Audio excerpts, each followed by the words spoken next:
acara selanjutnya, yaitu acara analisis klorofil. Tujuan dari acara ini yaitu untuk mengetahui atau menentukan kandungan dari klorofil suatu tanaman.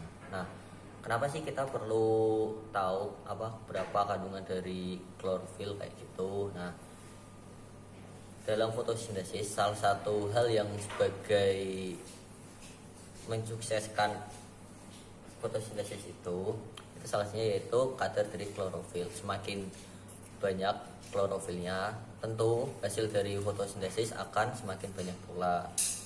Nah, klorofil sebagai salah satu penentu dari fotosintesis itu juga berasal atau ditentukan oleh beberapa faktor. Nah, yang pertama itu dari unsur harian juga, terutama dari unsur N dan juga unsur Mg.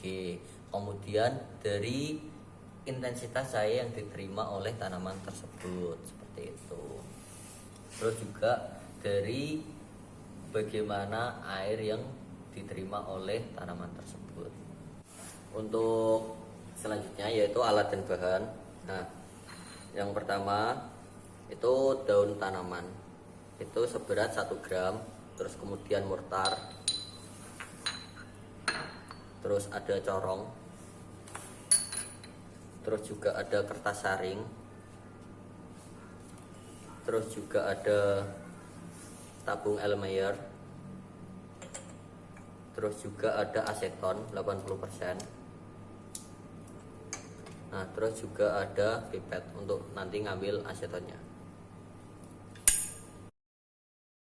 Selanjutnya, kita menimbang 1 gram sampel daun yang akan kita gunakan untuk uji analisis klorofil. Lalu ditumbuk dengan mortar sampai benar-benar halus, karena yang kita ambil nanti adalah klorofil di daun tersebut. Setelah itu kita masukkan aseton. Selanjutnya kita aduk rata. Setelah rata, kemudian nanti kita saring.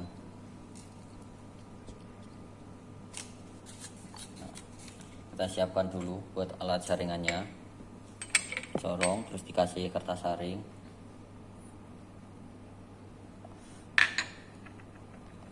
Kita masukkan sedikit demi sedikit.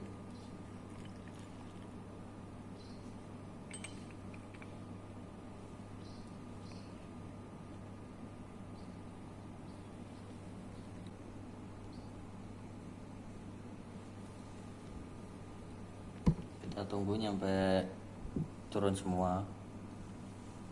Nanti kita masukkan supernatan ke dalam kuvet. Nah, tapi sebelum itu kita masukkan dulu sebagai sampelnya. Kita masukkan ini aseton, karena tadi kita mengencerkannya menggunakan aseton. Kita masukkan ke dalam kuvet.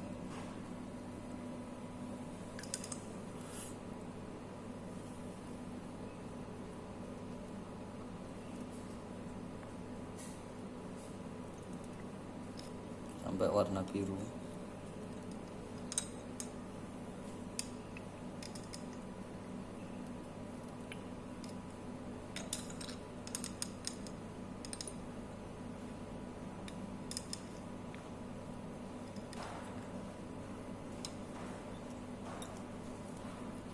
Ini nanti digunakan sebagai belangko, biar nanti angkanya 0.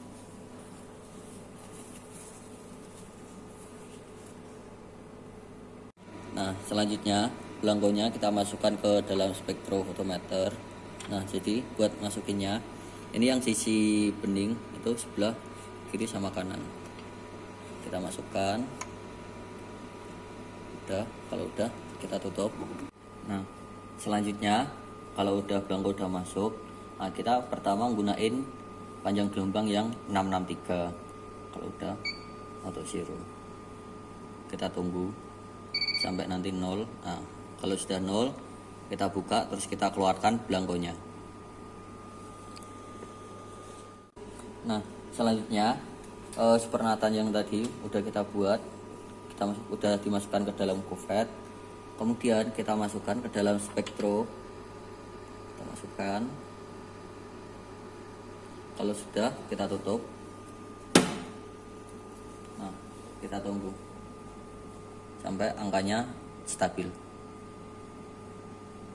Selanjutnya kita menggunakan panjang gelombang 645. Nah, kita rubah dulu. Kita pencet go to WL, terus kita masukkan nilainya 645, terus kita enter.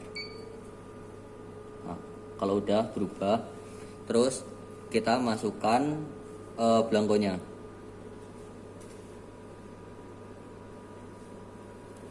Belangkonya kita masukkan.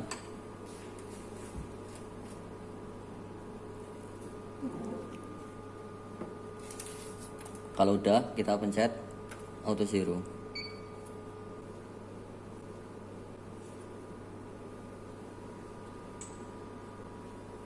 Terus kita masukkan supernatanya.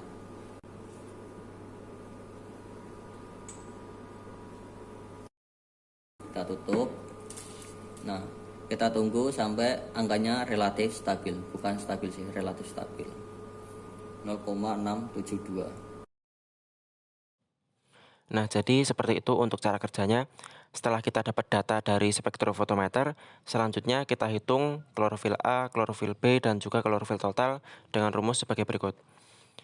Nah, jadi kita menggunakan rumus tersebut karena kita menggunakan metode Arnon yang menggunakan aseton 80% sebagai bahan pelarutnya. Jika bahan pelarutnya itu berbeda, maka rumusnya berbeda pula. Jadi rumus ini hanya berlaku untuk analisis klorofil yang menggunakan aseton saja. Nah, kemudian di situ tertulis A663 dan juga A645. Nah, jadi A663 itu adalah data hasil penembakan spektrofotometer dengan panjang gelombang 663 nanometer. Sedangkan A645 itu adalah data hasil penembakan spektrofotometer dengan panjang gelombang 645 nanometer. Kemudian angka 20 ml itu adalah volume bahan pelarut yang kita gunakan. Karena kita menggunakan aseton dengan volume 20 ml, maka untuk rumus tersebut kita tulis 20 ml. Nah, kemudian data yang kita dapat dari hasil penembakan spektrofotometer itu kita masukkan ke dalam rumus. Sebagai contoh, kita akan mencari data klorofil A terlebih dahulu dengan rumus sebagai berikut. Nah, pada praktikum kali ini kita telah mendapatkan data hasil penembakan spektrofotometer yaitu 1,605 untuk panjang gelombang 663 nanometer dan juga 0,672 untuk panjang gelombang 645 nanometer. Jadi tinggal kita masukkan saja. Kemudian kita hitung dan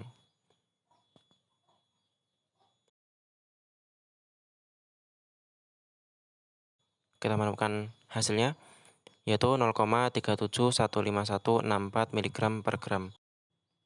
Nah, kita lakukan hal yang sama juga untuk perhitungan klorofil B dan juga klorofil total. Nah, demikian yang dapat kami sampaikan, kurang lebihnya mohon maaf. Wassalamualaikum warahmatullahi wabarakatuh.